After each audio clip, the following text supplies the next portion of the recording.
kasih Kristus.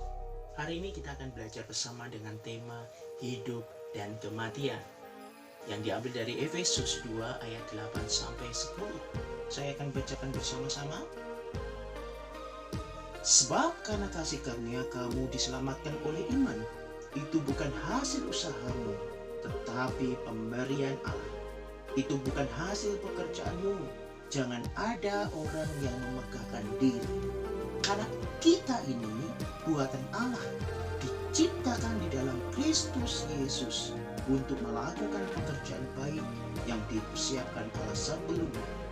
Ia mau supaya kita hidup di dalamnya. Saudara-saudara, memahami makna kehidupan dan kematian, manusia memiliki siklus, yaitu lahir, setelah di dalam lahirnya pertumbuhan bayi, anak-anak, menjadi remaja, menjadi dewasa, lanjut usia, dan akhirnya kematian. Dalam siklus tersebut dan proses itu, manusia akan mengalami namanya rentan, yaitu rentan di dalam penyakit, rentan di dalam masalah kehidupan, dan tantangan dengan sesama. Dan itu wajar yang dialami oleh manusia yang ada di dunia.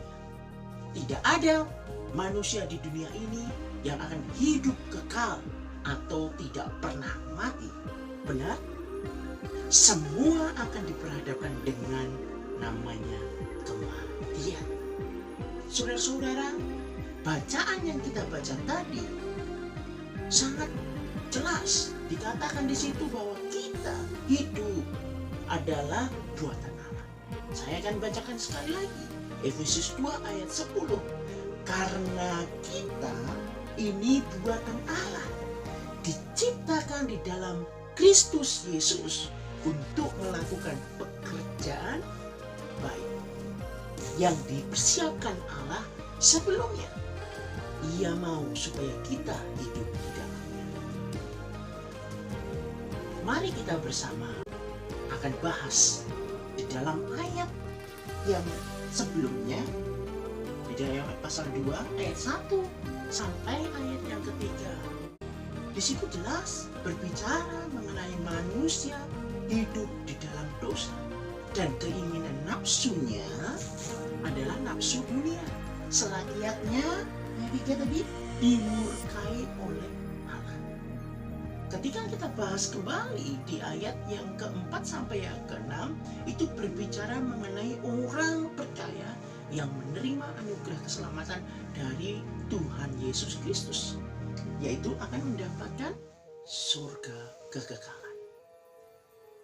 Ini adalah dua hal yang berbeda. Yang ayat 1 sampai 3 adalah bagaimana manusia yang berdosa, dan di ayat 4 ke 6 adalah mendapat anugerah keselamatan di dalam Yesus Kristus. Jelas. Dan di ayat yang ke-7 di situ kita bahas bahwa bukti kebaikan Allah akan dinyatakan di dalam dirinya di dalam Yesus Kristus. Wow, luar biasa. Buktinya adalah kebaikan Yesus Kristus.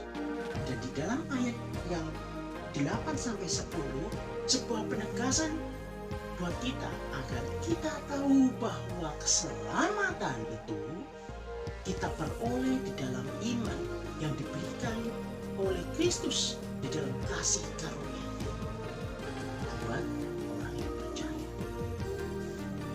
Maka jangan ada manusia memegahkan dirinya, menyombongkan, merasa hebat, daripada kita akhirnya kita jatuh di dalam dosa.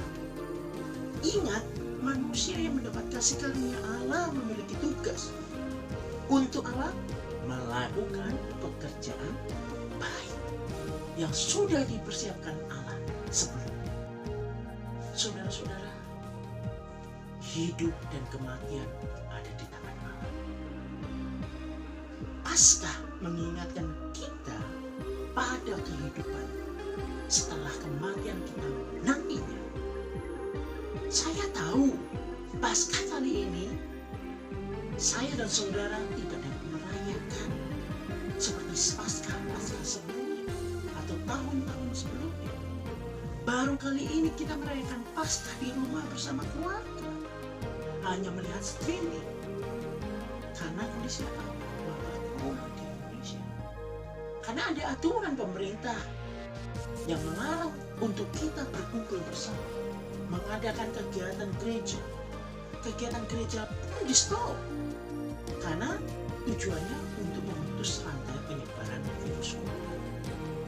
Manusia pun dengan kondisi saat ini pun mulai khawatir karena takut kena corona. Anda dan saya juga mengalami. Saya pun juga takut, khawatir dengan kondisi yang ada. Tapi Anda saat ini juga diperhadapkan namanya hidup dan kematian, bukan? Kematian tidak ada yang tahu, hanya Allah yang tahu. Sesuai firman Tuhan hari ini yang kita renungkan, jangan menjadi manusia duniawi yang hanya menginginkan hawa nafsunya, tetapi belajarlah untuk melihat anugerah keselamatan di dalam Yesus Kristus. Gunakan saat-saat ini untuk melakukan pekerjaan-pekerjaan yang baik, bukan membawa hawa nafsu dunia di dalam kondisi saat ini. Tetapi bagaimana cara melakukan pekerjaan-pekerjaan baik dengan kondisi saat ini, Bapak Ibu? Gunakan waktu untuk berdoa dan belajar firman Tuhan. Yang kedua, nonton YouTube, bukan untuk menonton hal-hal yang melemahkan iman kita, tetapi tontonlah YouTube, streaming, ataupun yang lain. Gunakan untuk menguatkan iman Bapak Ibu Saudara. Yang ketiga, kuatkan saudaramu di tengah kondisi saat ini. Jangan menjadi batu sandungan atau menggunakan jari-jarimu untuk menyebarkan hal-hal yang membuat orang khawatir, takut, sehingga orang pun menghilang pengharapannya. Yang keempat, gunakan untuk memberitakan Injil kepada sesama, karena inilah saatnya bagaimana Anda dan saya berbagi kebenaran. Dan yang terakhir, dan jadilah berkat buat keluargamu di rumah. Berdoalah setiap saat, mintalah pengampunan dan mintalah sumber kasih itu, damai sejahtera.